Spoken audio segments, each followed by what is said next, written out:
So my co-anchor Gareth Edwards is in Hammanskraal, who's been giving us in-depth insight on how the residents are experiencing the outbreak of cholera, safe water supply, and also their reaction to what the authorities have done thus far. Gareth, it's over to you. Yeah, good morning, everyone. Welcome back once again to Hammanskraal. Two throwaway comments that I've had in the last hour or so. One was a passerby. He tells us he's a teacher. Didn't want to go on camera. My producer and I did try and get an interview with him, but he did tell us he's a teacher at a local school here, and he says every single day is a struggle with all the pupils at the school. Bathrooms, thankfully in this case, are not a problem, but he was saying trying to provide clean drinking water for the children at the school is becoming impossible, especially off the back of what we heard earlier from Fortune Mbata, who's a local resident and also a community leader, saying the number of tankers has reduced, and he's trying to figure out why that is. Obviously we'll follow up as well, but that's the problem at a local primary school down the road. They don't have enough clean drinking water for their pupils there. They're now having to spend money, which the school does not have, to keep the children hydrated during the day. The other throwaway comment was actually from someone who, once again, didn't want to go on camera with me. One of the, I think it was a security guard, I don't want to say employee of the plant, but a security guard here at the Timber Waterworks treatment was saying to me that they are able to drink the water in this part of Hammanskraal, saying it's quite a localized issue, but here the water which I showed you earlier in that little bottle is drinkable. They've been drinking it and they haven't fallen sick as of yet. So just two throwaway comments as we've been standing here in Hammanskraal. By the way, coming up in a moment, going to hear from local councillor Michael Ndlovu in a few minutes. Now, while we're standing here in Hammanskraal, where 23 people have lost their lives, we know one person losing their lives in the Free State as well. KZN has certainly not been spared. Their water infrastructure is crumbling as well. The devastating floods in the province not too long ago making matters even worse. So let's take you down to KZN now as we stay on our water focus for this morning. My colleague Letiwe Mdluli joining us from down in KZN. Hello to you, Letiwe. So while we're busy addressing and talking about the issues here in Hammanskraal, KZN, their problems compounded by that flooding, wasn't it?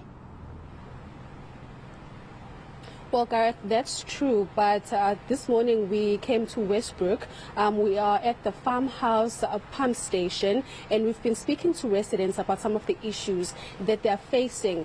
One of them is the fact that in majority of the days they are without water, but again, they are telling us that this pump station where we are this morning has not been working even since before the floods. I want to show you the state of the pump station. What you're seeing on your screens right now is something that should have been working, but unfortunately it hasn't been maintained for years. So it's dilapidated basically, and they are saying that the municipality unfortunately has not been, and it services a majority of the community here in Westbrook. As you can see, there's also people living here. There's a lot of mud at this pump station, and residents have also been telling us that all the water that is supposed to be cleaned here unfortunately heads to the stream, to the nearby beach, which is Westbrook Beach, and residents are concerned about the fact that the municipality has unfortunately not been acting. So these are some of the kinds of problems that residents are dealing with in because this has been ongoing for a number of years now. But as you mentioned, Gareth, there's also the issue of the fact that during the floods there were a lot of pump stations, or there was a lot of infrastructure that was damaged due to that disaster. And over the past year, there's been efforts from the municipality where they are trying to fix the infrastructure, but unfortunately their work has not been. The residents saying that They are going to be speaking to the eThekwini municipality, and they will be providing some answers as to why some of the infrastructure looks the way it does. You'd remember also, Gareth, that we had an issue with E. coli levels rising in our beaches late last year, and this is because of the pump station issue and the infrastructure issue. So right now, where we are, the residents are telling us that this is flowing into the nearby stream, and of course they are worried about the E. coli levels there, because they're saying also that they're not sure whether the municipality is still conducting testing and whether they will be fixing some of the broken down infrastructure. And like I mentioned, some of the residents here are saying that sometimes they go for weeks without having water in their taps. We will be also speaking to some of the residents a bit later on and move over to the municipality just to get some answers. Yeah, it's becoming a huge issue, not just in Hammanskraal and KZN. It seems to be becoming a bit of a national issue at the moment. Letiwe, I'm going to say goodbye to you in just a second as well, though. One of the issues, though, is because of all that flooding damage. You mentioned the damage to the infrastructure as well. I imagine then, just talk about the blackouts, which are causing a problem as well. We know what an issue blackouts are when it comes to those pumping stations. When the power does come back on, those generators, those backup systems at the water treatment plants and the pump stations where you are, they don't necessarily come back online either. So you're quite right. You're tying it into the electricity issue, but also to the water issue. Just talk to me briefly about the blackouts effect there as well.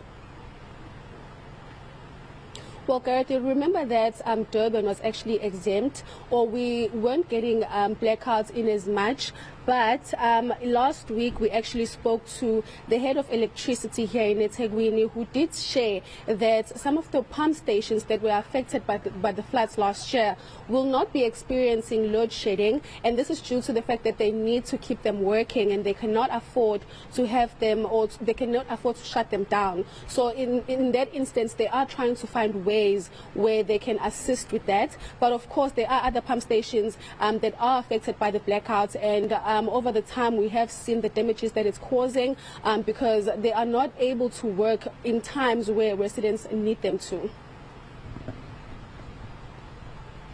Letiwe Mdluli for us down in KZN as well, keeping an eye on how that province is dealing with their water issues, their infrastructure problems, of course compounded, as I said, by that devastating flooding in the province not too long ago. Letiwe Mdluli, thank you very much. Let's return our attention, though, once again to the situation here in Hammanskraal and continue to get the thoughts of those who are trying to find a solution to this. And it's not just the politicians which we're talking to.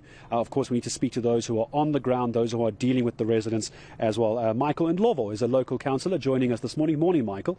Appreciate your time. Thank you very much, Gareth. I'm not a ward councillor. I'm a representative of the PCO in Hammanskraal, the Parliamentary Constituency Office. Thank you. And what is the view out of this weekend? 23 people dead here in Hammanskraal. Many, many more people are sick. It's Monday morning. What's changed since Friday? You know, it's very bad, more especially coming from yesterday's meeting, last night's meeting with the MMC for Human Settlement and Infrastructure in Tshwane, and also the Minister of Water and Sanitation. So it's very disgusting for City of Tshwane to tell us that the situation will be fixed in the next 5 years. That's what they said. So what I'm wondering is that what's going to happen to the life of people in Hammanskraal when they're saying the situation is going to be fixed in the next coming 5 years. We need an immediate solution to this problem because we've been complaining about this issue of water for a very long time. So we've even had a Human Rights Commission report. They even warned City of Tshwane many years ago about this, the same issue of water in Hammanskraal, but it seems like they don't have any solution to this problem. Will a change of leadership do the trick? I think not per se, but what we are witnessing now, we don't want to play politics now. There's no time for politics, but what we are saying, City of Tshwane must take accountability for the issue. They can't be dilly-dallying around one issue and saying, no, they can't, it's not them, the issue was there before them when they came, the DA leadership. But what have they done in the past 7 years to fix the situation? That's what we are asking. Because we know that the previous administration also built these two reservoirs, because those ones they've been here before. So that's what they have done, the previous leadership, to say we are going to construct these two reservoirs, and we are also going to fix Rooival waste treatment plant. Unfortunately, we know what happened in 2016.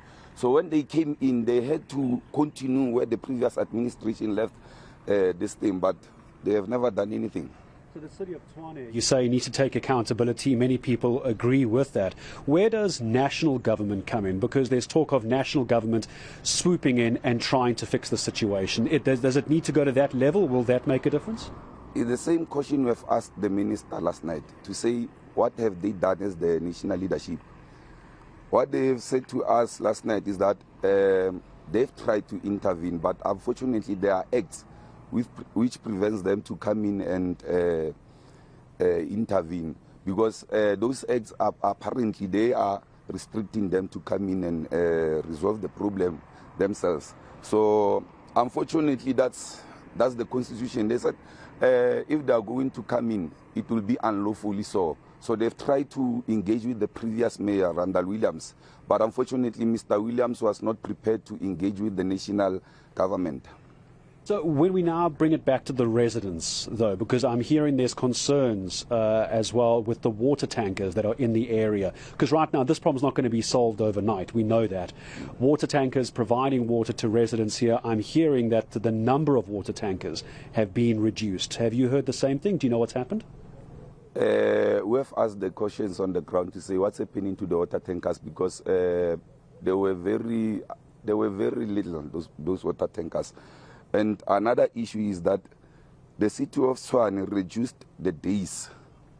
They said they are only going to utilize these water tankers for 3 days now instead of 7 days. So we're asking ourselves questions as to what's going to happen to those who are at work and all those things. And then when they come back, those water tankers they've already knocked off and something like those along those lines. So, but we're asking for more water tankers in the meantime, to say let us try to deal with this situation the best way we can. We know that water tankers are not a permanent solution, but in the meantime, we need more water tankers on the ground. And we also want to applaud the Department of Education for allocating more water tankers to schools, because we know what's happening in schools. Children are children, and there are taps there. Obviously, when they are playing, they will go to those taps, drink water from those taps. At least when there are water tankers allocated to schools, now we know that our children are safe at schools. What would you like to see happen this week? I'm trying to get a sense of timelines. 5 years, you're right, Michael, is far too long to fix this. The residents can't wait for that. What needs to happen this week to try and alleviate the problem? The minister last night said to us that today the officials are meeting together with the officials of City of Tshwane and the administrative leadership of the city. So tomorrow he's going to announce as to what's going to happen moving forward. So we're waiting for tomorrow. That's what we're waiting for. We can't wait for another 5 years. That's the honest truth, my brother.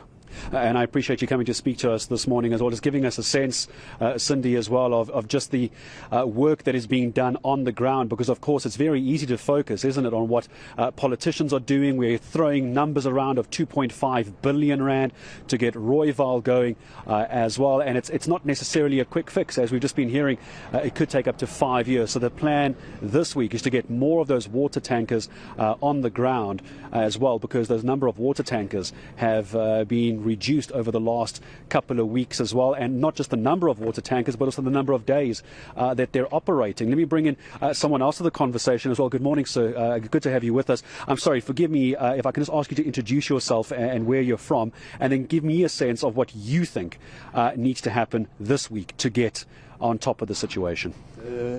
Thank you for having me, also your viewers. I'm Michael Mdlovu, the local councillor.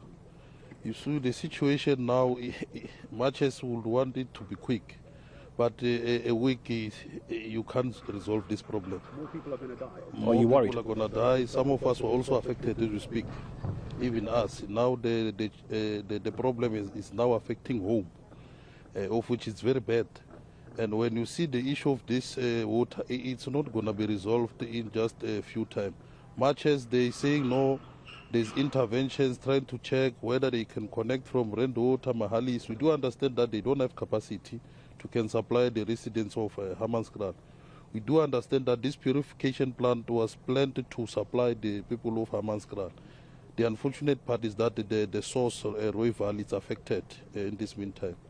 The city has also told us that 68%, the Roy Valley treatment plant is 68% complete, but we don't see the 68% because it seems like it's now deteriorated. It can't carry the whole problem that is there.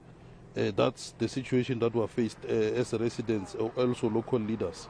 I get the sense as well, Michael, that, and I've had this comment from earlier this morning, that government, local government, City of Tshwane, national government, only paying attention to Hammanskraal now because people have lost their lives. But this is more than a decade this has been going on. What's your reaction to that, the government doesn't care? The unfortunate part is that much as we don't want to put in politics into this, but people of Hammanskraal have been isolated because of whoever came in and led the city.